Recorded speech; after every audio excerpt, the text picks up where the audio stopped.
اس جگہ پر ہوتے ہیں جہاں پر اللہ کا ذکر نہیں ہوتا، یعنی اللہ کا نام نہیں لے آتا، اور وہ کھانا کھا لیتے ہیں جہاں پر اللہ سبحانہ وتعالیٰ کا نام، جس پر نام نہ لیا جائے، اس جگہ پر سو جاتے ہیں جہاں پر اللہ سبحانہ وتعالیٰ کا نام لیے بغیر اور دعائیں پڑھے بغیر جو لوگ سو جاتے ہیں۔ جس گھر کے اندر گانے، فحاشیات اور گانے بجانے بہت جاتے ہیں اور اللہ کا نام اور ذکر وہاں پر نہیں پایا جاتا، وہاں پر شیاطین منڈلاتے ہیں اور ان کو نقصان بھی پہنچا سکتے ہیں۔ ایسے اوپر ہم کو کیا کرنا چاہیے؟ آدمی کو اللہ کے قریب ہو جانا چاہیے۔ سب سے پہلے اعوذ باللہ من الشیطان الرجیم، شیطان کو چھوڑنا چاہیے۔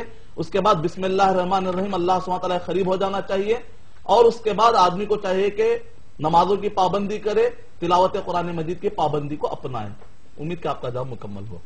جی مدنی صاحب، ناظرین ایک کالر لائن پر موجود ہیں، جانتے ہیں ان کا سوال کیا ہے۔ ہیلو جی ہلو، السلام علیکم۔ جی وعلیکم السلام محترم۔ میں نظام الدین عمان مسقط سے بات کر رہا ہوں۔ جی نظام الدین صاحب بتائیے کیا سوال ہے آپ کا؟ ہاں، میرا سوال پہلے تو میں مبارک۔ ہیلو ہیلو، السلام علیکم۔ آپ اپنی ٹی وی کی آواز کم کر دیجئے پہلے۔ جی جی بالکل بند کر دیا۔ جی نظام الدین صاحب، عمان میں آپ پروگرام دیکھتے ہیں ہمارا؟ جی جی، میں کاروبار رکھتے بھی پھر بھی میں یہ پروگرام زیادہ دلچسپی سے دیکھتا ہوں۔ دیکھیے کہیں کوئی نقصان نہ ہو کاروبار میں آپ کے۔ نہیں نہیں، ایسا نہیں، اس وقت تو تھوڑا فری رہتا ہوں، مشکل جی نہیں۔ جی جی بتائیے عثمان صاحب، آپ کی محبت ہے جو پروگرام دیکھتے ہیں آپ ہمارا، اور سوال بتائیے کیا سوال ہے آپ کا؟ خیر عثمان صاحب، آپ کا رابطہ ہم سے منقطع ہو گیا ہے، لیکن ہم یقیناً آپ تک پہنچ پا رہے ہیں، آپ پروگرام ہمارا دیکھ رہے ہیں یقیناً، اور ایک کالر کو شامل کرتے ہیں اس پروگرام میں۔ ہیلو السلام علیکم۔ جی وعلیکم السلام۔ جی میں ظہور احمد بات کر رہا ہوں ظہیر آباد سے، پھر ایک بار۔ ظہور احمد صاحب ظہیر آباد سے، جی جی کیا مماثلت ہے، دونوں ناموں میں قریب قریب ہے۔ جی جی بتائیے بھائی کیا سوال ہے آپ کا؟ جی میرا سوال یہ ہے کہ یہ روحانی علاج اکثر کرانے جاتے ہیں، زیادہ تر اس میں خواتین عقیدہ رکھتے ہیں، جی تو بہت سارے عامل اس کو کمرشل بنا لیے ہیں۔ جی جی جی تو ہمیں روحانی مرض ہے، اس کی تصدیق ہم کس طرح کریں؟ اور وہ جو عامل حضرات ہیں ایسی ایسی چیزیں منگواتے ہیں، کئی چیزیں کہ جس میں ہزاروں روپے خرچ کر دیتے ہیں، یقیناً، اور انہیں جیسے کہ اس میں کھانے پینے کی چیزیں بھی ہیں جو ضائع کروا دیتے ہیں۔ جی جی اس طرح کے بہت سارے اعمال ہیں۔ اب یہ میں مختصر سے سوال میں کر دے رہا ہوں، جی جی اسے آپ ذرا تفصیل سے فرمائیے کہ میں یہ سمجھ گیا آپ کیا کہنا چاہتے ہیں، میں سمجھ گیا یقیناً۔ انشاءاللہ آپ کے سوال کو جو ہے مدنی صاحب تک میں پہنچاؤں گا، بالکل راست طور پر اس کا جواب دیا جائے گا، مدنی صاحب دیں گے۔ جی بہت بہت جی شکریہ۔ مدنی صاحب عام طور پر خواتین زیادہ اس میں ملوث ہوتی ہیں اور کئی طرح کی جو ہے چیزیں کروانے کے لیے عاملوں کے پاس جاتی ہے، غیر ضروری پیسہ خرچ کرتے ہیں۔ عامل بھی ایسے اب ہر گلی ایک مل جاتا ہے کہ کئی لوٹ کھسوٹ ہوتی ہے اور کئی چیزیں ان سے منگواتے ہیں علاج کے بہانے۔ یہ ایسے وقت میں کیا کرنا چاہیے، ذرا سا آپ ان کو رائے مشورہ عطا فرمائیں۔ وعلیکم السلام ورحمۃ اللہ وبرکاتہ۔ بھائی نے سوال کیا ہے، سوال کے پہلے کا حصہ کہ کیسے ہم کو معلوم ہو کہ روحانی بیماری ہے، تو اس کا میں نے جواب دے دیا ہے، آپ ریکارڈڈ دیکھ سکتے ہیں۔ جہاں تک آپ کے سوال کا دوسرا حصہ ہے کہ اس میں جائز ناجائز طریقے کی پہچان نہ ہونے کی بنیاد پر پیسہ بھی ویسٹ ہو رہا ہے، نعوذ باللہ ایمان بھی ضائع ہو رہا ہے، اور کئی لوگوں کی عزتیں بھی لوٹ رہی ہے بعض اوقات، نعوذ باللہ، اللہ تعالی حفاظت فرمائے، اور ناجائز کام بھی ہوتے چلے جا رہے ہیں۔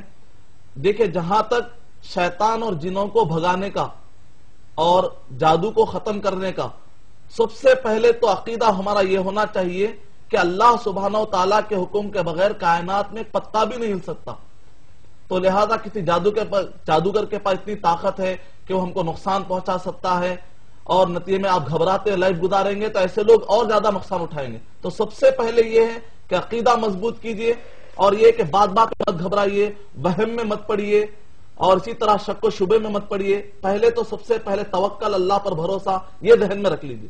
اب اس کے بعد محسوس کرتے ہیں آپ ڈاکٹر کے پاس جاتے ہیں، وہاں پر بھی رپورٹ بالکل نارمل ہوتی ہے، لیکن پھر بھی آپ محسوس کرتے ہیں کہ نقصان ہو رہا ہے، کاروبار میں نقصان ہو رہا ہے، نظریں بد لگ چکی ہے، یا جسمانی یا شادیاں نہیں ہو رہی ہیں، محسوس ہو رہا ہے آپ کو کہ نقصانات پر نقصانات ہوتے چلے جا رہے ہیں، تو ایسے وقت پر روحانی علاج جب کراتے ہیں تو اس کے دو طریقے ہیں، ایک جائز طریقہ ہے، ایک ناجائز طریقہ ہے۔ مثال طور پہ اگر کوئی پہلوان گھر پر آ کر بیٹھ جاتا ہے تو اس کو بھگانے کے دو طریقے ہیں. ایک طریقہ تو یہ ہے کہ پہلوان جو چیز مانگتا ہے آپ اس کو منہ مانگی وہ رقم دے دیجئے اور چلا جائے گا, جو اس کی خواہش ہے پوری کر دیجئے. دوسرا طریقہ یہ ہے کہ آپ پہلوان سے بڑھ کر بڑی طاقت کو لائیے, یعنی پولیس کو پکڑ کر لائیے, نتیجے میں پہلوان تب بھی بھاگ جائے گا. تو یہ دو طریقے سے جیسے آپ پہلوان کو بھگاتے ہیں تو اسی طریقے سے جنوں کو بھگانے کے, شیطانوں کو بھگانے کے بھی دو طریقے ہیں. ایک ہے کہ جن اور شیطان آپ سے چاہتے ہیں کہ آپ شرک کر لیں, جن اور شیاطین آپ سے چاہتے ہیں کہ آپ بدعت کر لیں. تو بعض لوگ یہ دعویٰ کرتے ہیں کہ ہم فلاں گئے پھر بھی ہمارے مسئلے حل ہو گئے. تو ظاہر بات ہے برابر مسئلے حل ہوں گے, کیونکہ جن اور شیاطین چاہیں گے کہ آپ شرک کریں. جیسے آپ شرکیہ کام کریں گے, جیسے آپ پلیتے اور شرکیہ تعویذ گنڈوں میں اگر آپ پڑ جائیں گے, شرکیہ راستوں میں, اور تب بھی اگر آپ دیکھ رہے کہ آپ کا مسئلہ حل ہو رہا ہے, اگرچہ کہ آپ کا مسئلہ حل ہو چکا ہے لیکن اسلام اس کو پسند نہیں کرتا. اور چونکہ شیطان اور جن آپ سے چاہتے تھے کہ آپ شرک کر لے, جیسے آپ شرک میں پڑ گئے وہ آپ کو چھوڑ کر چلے جائیں گے, نتیجے میں مسئلہ حل ہو جائے گا. لیکن یہ طریقہ جائز نہیں. دوسرا طریقہ یہ ہے کہ شیطان اور جنوں سے بڑھ کر بھی بڑی فورس لا کر ٹھہرا دے, اور وہ ہے القرآن مجید. کہ شیطان اور جنوں کے ٹکر میں آپ قرآن مجید کی چند آیتیں پڑھ دیجئے, شیطان اور جن آپ کا گھر چھوڑ کر اور جو ستا رہے ہیں اس روش سے وہ لوگ دور بھاگ جائیں گے. سب سے بہتر طریقہ یہ ہے کہ آپ قرآن مجید کے ذریعے سے علاج کرائیے. یہاں وہاں جانے کے بجائے اپنی بہنوں کو سڑکوں پر لا کر اور اسی طرح بے پردہ کروانے کے بجائے گھر میں قرآن مجید موجود ہے, خود انشاءاللہ میں آیتیں ابھی دوں گا آپ کو, وہ آیتوں کی روشنی میں خود علاج کیجئے. بہت سارا فرسٹ ایڈ کے طور پر جیسے ہم گولیاں کھاتے ہیں اتنا تو ہم علاج کر لینا چاہیے گھر کے اندر. پھر بڑا اگر کوئی آپریشن کے جیسا معاملہ آ جائے, بڑے بیماریاں ہیں, تو آپ معتبر جس کا عقیدہ صحیح ہو, جو فوٹو نہ مانگتا ہو, جو نام آپ کا اور آپ کے والد کا اور ماں کا نام نہ پوچھتا ہو, ایسے کے پاس جائیے. جو بھی آپ کا نام یا آپ کے والد کا نام یا آپ کے ماں کا نام یا آپ کی فوٹو مانگتا ہے یا آپ کے کچھ بال مانگتا ہے, یہ جادوگر ہے, اس کے پاس جا کر علاج مت کرائیے.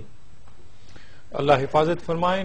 ناظرین ایک کالر لائن پر موجود ہیں, ان کا سوال جانتے ہیں. ہیلو ہیلو ہلو جی سر, نمسکار جی.